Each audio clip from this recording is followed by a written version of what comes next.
Math 3, Unit 5, Section 4. Today we're going to be talking about normal distribution, which is a bell curve. A bell curve is normal distribution where the majority of your data is in the middle and then it goes out from there. We're going to talk about the empirical rule, or also known as the 68, 95, 99.7 rule, and we're going to talk about z-scores. Okay, so normal distribution, the curve is continuous, okay, and the area is under the curve is distributed normally, okay? So we're going to explore this as we go through. One of the first things you need to know about the curve is that the area under the curve is equal to 1, or basically 100%. Okay? So this is the empirical rule. Almost all the data will fall within 3 standard deviations of the mean. Okay? What that is stating is, if you look down here, this is your mean, and if you notice it goes out 1, 2, 3 in both directions. So the empirical rule is saying that almost all of the numbers, if it falls within this, is within 3 standard deviations of your mean. The mean is in the middle and 3 standard deviations, okay? So this is where the numbers come from, okay? 68% of the data will be within 1 standard deviation. Okay, so what that is saying right here, 1 standard deviation is 68%. 1 standard deviation goes 1 to the right and 1 to the left. Okay? Now, if you split 68% in half, that means that on each side of the mean there is how much? 34%.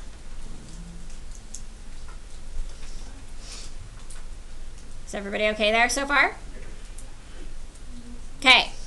As we read on, it says 95% of the data will be within 2 standard deviations.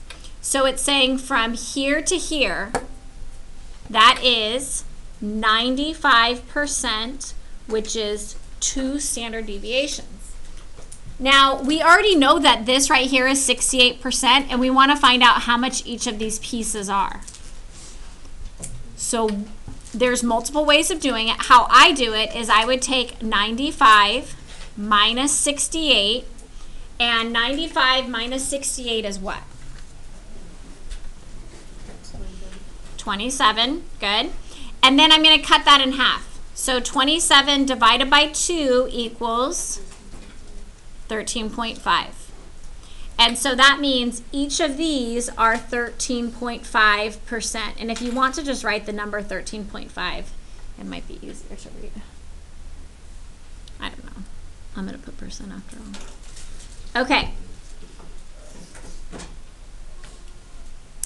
As we go on to read, it says 99.7% of the data will be within 3 standard deviations. So this is 3 standard deviations, 99.7%. And so how would I figure out how much each of these little pieces are?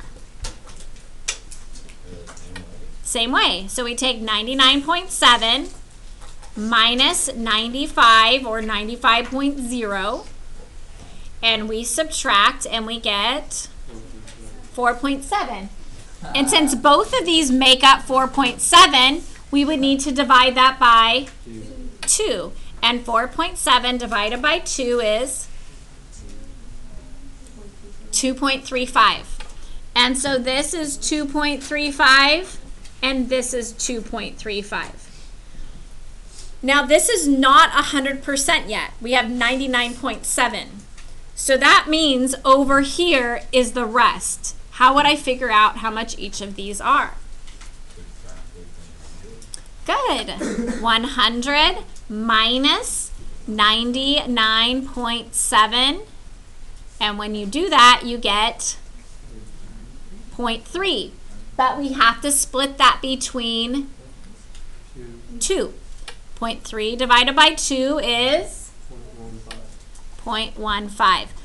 So past the 3 standard deviations is 0.15.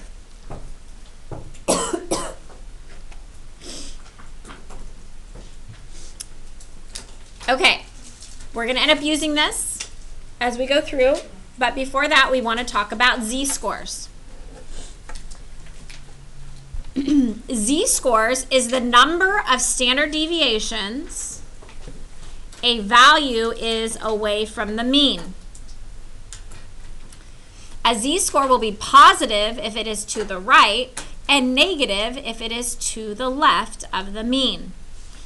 The thing with z-scores is they give you the exact standard deviation. So instead of saying it's 1 standard deviation away, it could tell you it's like 1.54 standard deviations from the mean. So z-scores are the specific exact standard deviation. Okay, how you find that is with this formula. X represents your actual score. So I'm going to write this in English for you. So z equals score minus, this says the mean produced from the data. Now we have not seen this symbol yet. That symbol is called a mu. Okay, but you don't have to remember that. For now, in our class, we are just going to use our x bar, which represents the mean. Now, x bar and mu both find the mean, but in a different way. But we don't have to worry about this in our class, but when you take stats or AP stats, you'll figure out the difference between these two. But for our purposes, we're just going to use x bar. Okay? So, score minus mean divided by the standard deviation.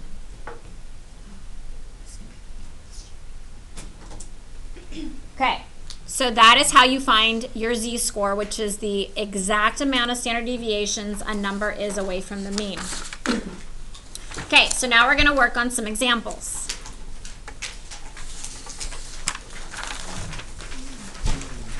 So here we have a bell curve, our normal distribution. I'm going to go ahead and mark this up here.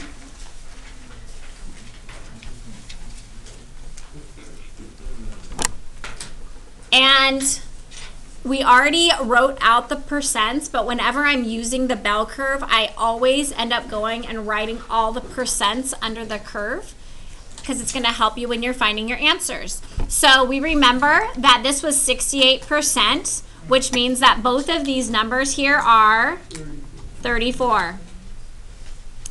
The next, when you went to 2 standard deviations, these were 13.5. Okay, the next number was 2.35.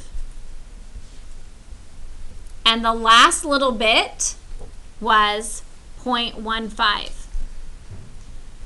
The one way you could double check that you wrote everything here correctly is adding them all up, and it should equal 1, or 100, I mean, for 100%.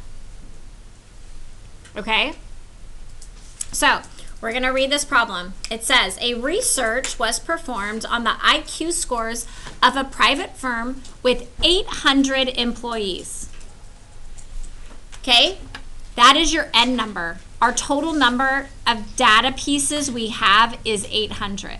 Okay? So N equals 800. The scores are noted to be normally distributed, and the mean of the distribution is 100. So that means X bar, mean, equals 100. It also says that the standard deviation is 15. So standard deviation is 15.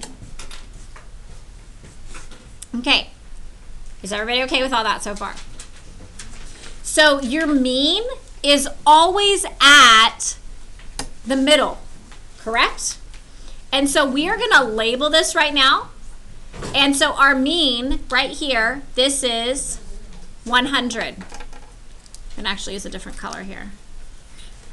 100. Okay, now the standard deviation is 15. So that means when I go up 1 standard deviation, we would add 15. So that would make this mark right here what? 115. In order to go back 1 standard deviation, what do? Subtract 15. So 100 minus 15 gives me 85. Okay? Now when I go to the 2 standard deviation marks, we would add another 15. So that would make this mark 130. And going backwards, it would make this mark 70. And then 3 standard deviations would be 145. And going backwards, this one would be 55. Okay? So in terms of standard deviations, I'm just going to write these numbers to make sure you see it. This right here is 0 standard deviations because it's your mean. Okay? And then remember going out, this would be 1, 2, 3 standard deviations, and this is -1, -2, -3. And if you want to label, this is talking about standard deviations. Okay? All right, so now we're going to answer our questions. It says, what percentage of scores are between 70 and 130? So we've already marked all of our numbers, correct? So what I do is I just go ahead and block these off, and this is 70 to 130. And all you have to do is add up those numbers. Well, I know that 34 plus 34 is 68, and then you can add 13.5 and 13.5, and what do you end up getting?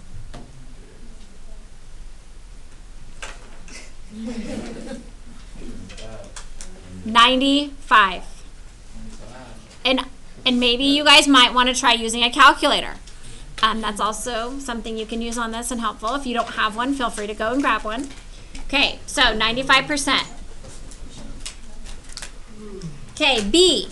What percent of the scores are between 85 and 115? 68%. C. What percent of the scores are between 85 and 130? So on that one, it's 68 plus 13.5, which is 81.5% is correct. What percent of the scores is greater than 115?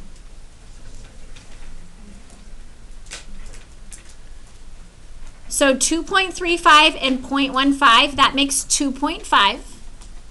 Okay. And 2.5 plus 13.5 makes 16%. Okay, that's greater than 115. Is everybody okay with what we're doing? What percent of scores is what percentage of scores is less than a score of 100? Okay, this is cutting it in the middle. 50% is correct. And if you were to add all of those up, they would equal 50. Okay?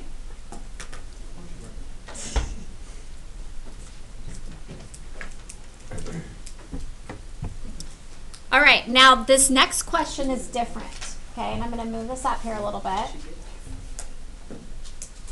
Approximately how many employees scored between 85 and 100? Now, 85 and 100, if we go to 85 and 100, what percent is that? 34. And how many employees do we have? 800. Okay, so you are going to take the total amount of employees, which is 800, and you're going to multiply it by 34%. Now, most of you, or some of you, might type in 800 and multiply 34 and you get this enormous number, which should tell you you did something wrong. How do you change a percent into a decimal? So you're multiplying by 0.34. So make sure that when you're getting answers, you want to make sure they actually make sense. Okay? You getting this, Michael? Mm-hmm. Okay, so 800 times 0.34 is, and you would label that as 272 employees.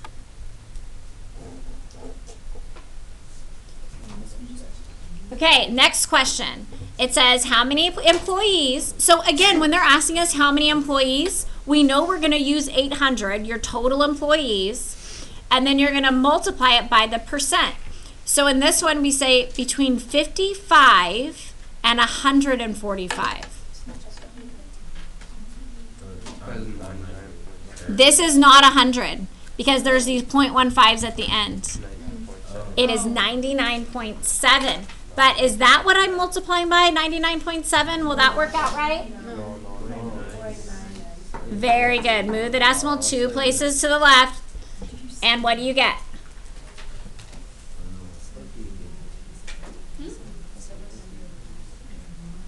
It should be 798 employees.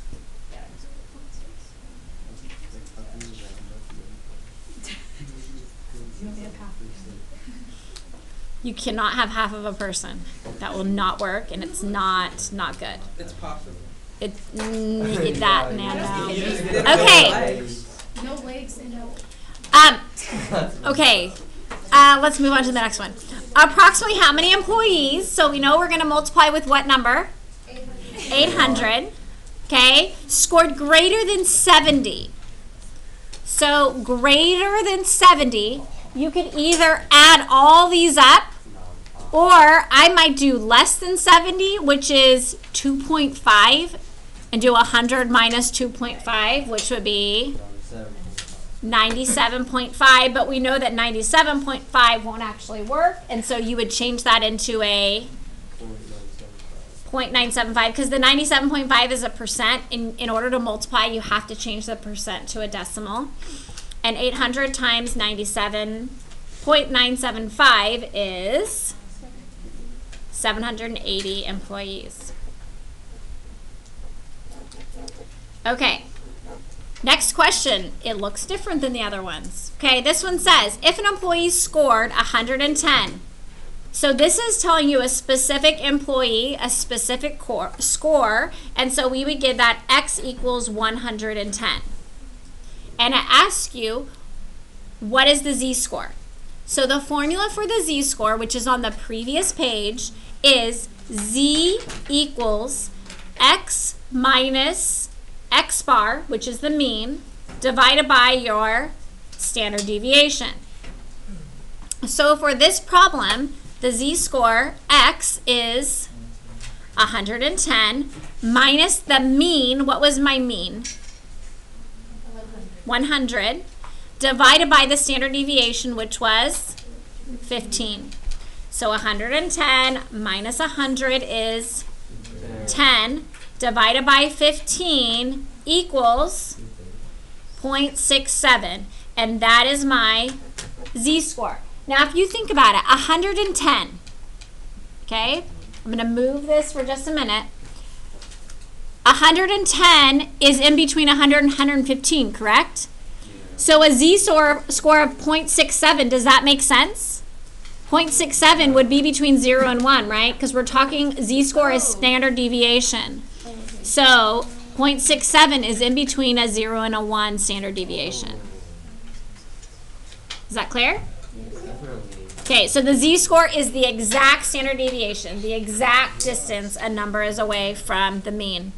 Okay, so this one, it states it a little differently. It says you have a Z-score of -1, and they want to know what the employee's score is. We're using this same formula, but we're just going to have a missing variable that's different than a Z. So we would write this now as what? -1 equals X minus 100 divided by 15. How do I solve this? What do I do? Oh my gosh, you guys are remembering stuff from last unit. We're going to eliminate the fraction by multiplying by the LCD, which is 15. That eliminates. 15 times negative 1 is negative 15 equals x minus 100. And what will I do to get x by itself? Add the 100 to both sides. And we get 85 equals x. Now, let's go back and look at our chart. This said a z-score of negative 1. Oh, yeah, look. Z-score of negative 1 is 85. I didn't even have to do that work, but I wanted you to do the work so you can see how it works. I need to see the problem again, please. You're welcome. Yeah, I was like lost there for a moment. Oh, okay. So, yeah. That whole getting rid of the fractions thing? No, it's like, I don't Okay. even know, I'm just lost. Do you have a question? Or are you okay? Oh, wait. What did the 100 multiply with?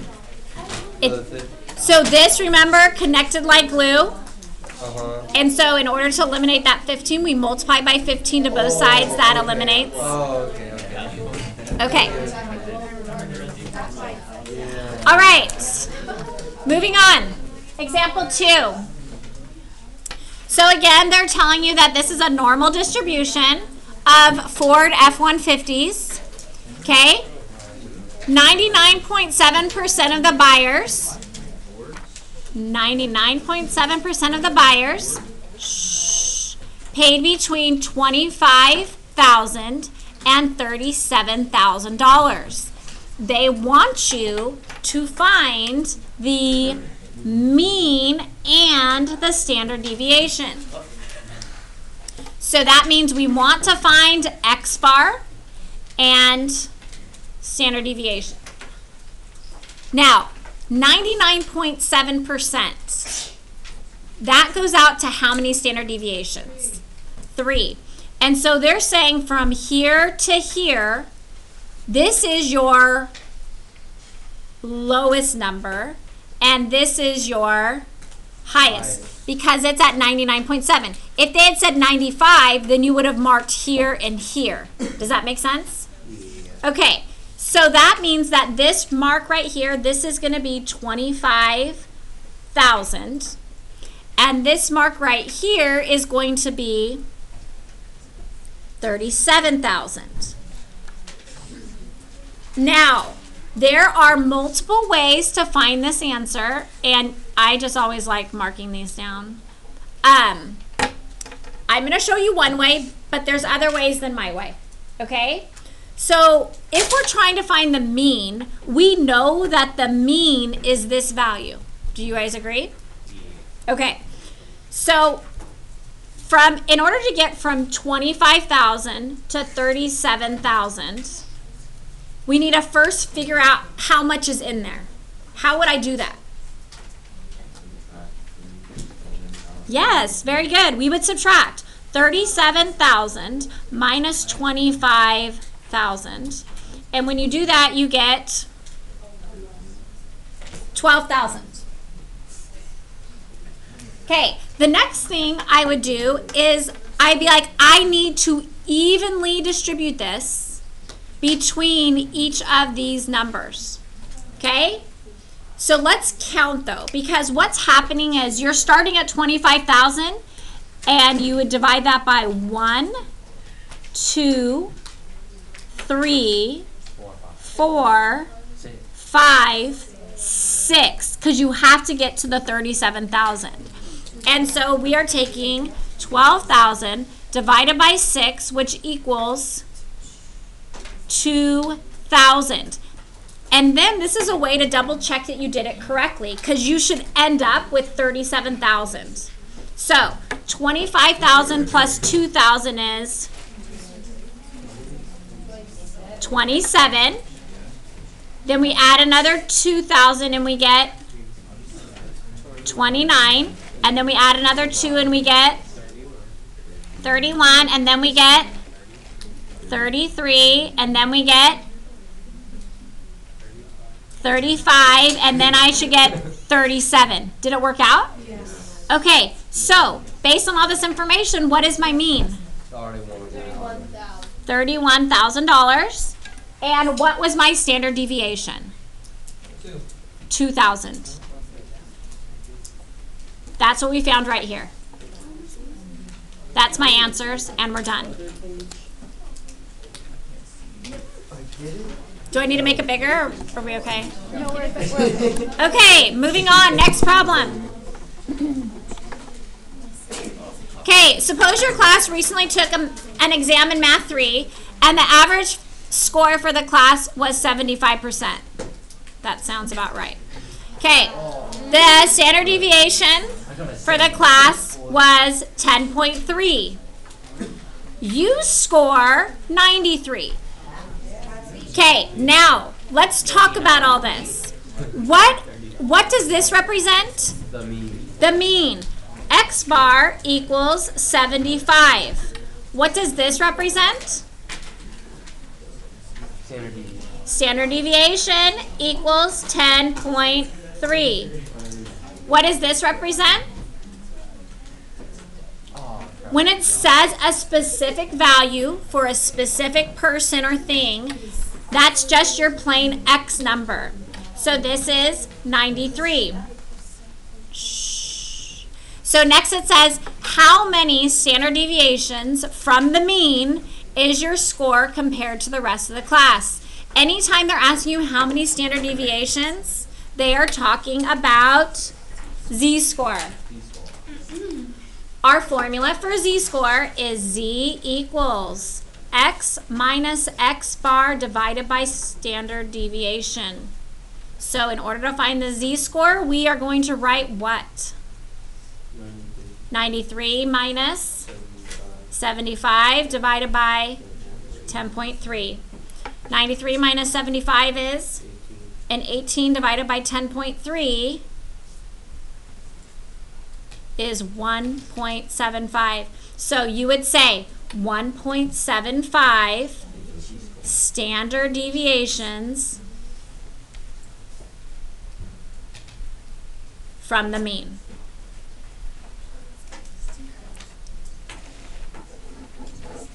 Do we have any questions?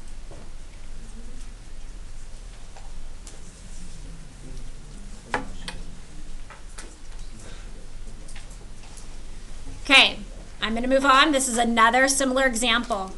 It says the average temperature in Clovis for July is only 85 degrees, and we know that's a lie. It's not accurate data. Okay, but what would I say here? It's a lie. Not that. This represents our average, which means it is the mean. X bar equals 85. Okay, with a standard deviation of, so we're going to do standard deviation equals 7.5. One day in July, it was 73 degrees. Again, not accurate.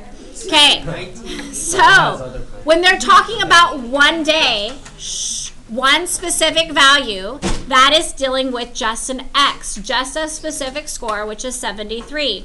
And it says how many standard deviations from the mean is the temperature 73 degrees. So in order to find that, we need to find the z-score. So z equals 73 minus 85 divided by 7.5. 73 minus 85 is negative 12 divided by 7.5, which makes, good, negative 1.6. And again, we would say negative 1.6 standard deviations. I'm going to use my abbreviation there, from the mean.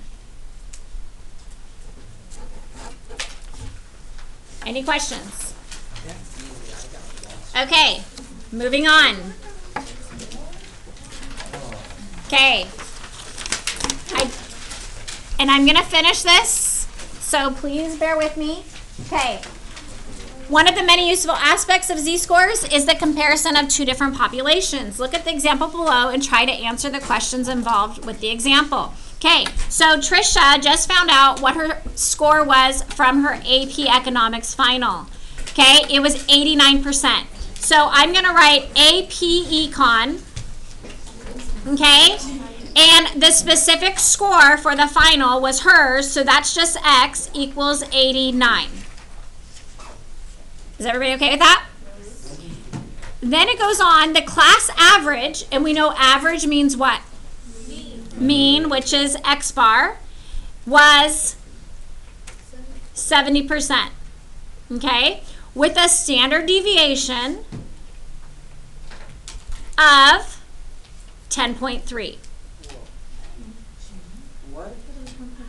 Whoa. Oh, just kidding. I'm at a different part. Okay. Oh yeah, me too. So we had 89, we had 70, and then I had 10.3. Now we're moving on to AP Physics.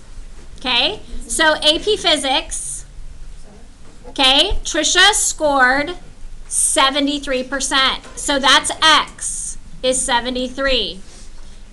Okay? The class average was, so X bar equals 68. And then the standard deviation is 1.8. Okay.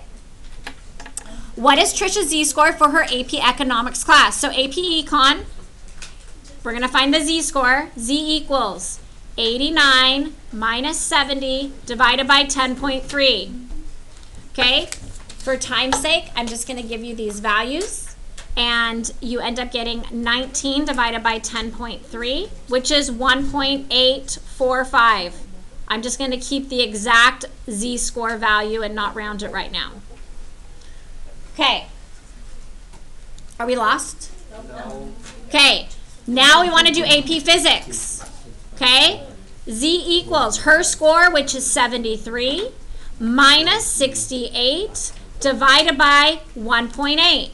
So we plug those numbers in. You get 5 divided by 1.8, which is 2.778 for that Z-score.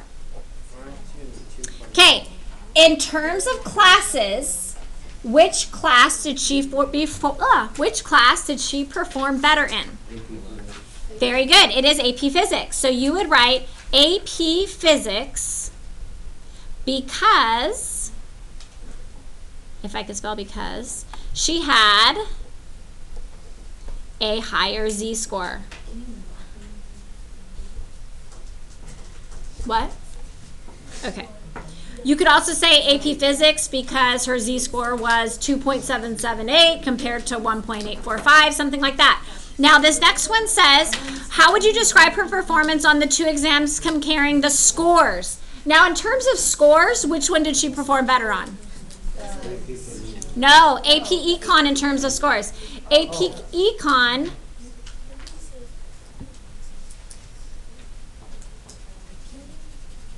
because it had a higher score. I don't know. What is a Z-score?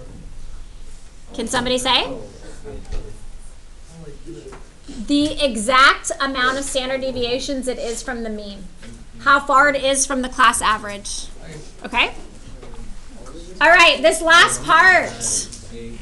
Okay, this is telling you for all of this, they have a mean of 90 and a standard deviation of 15.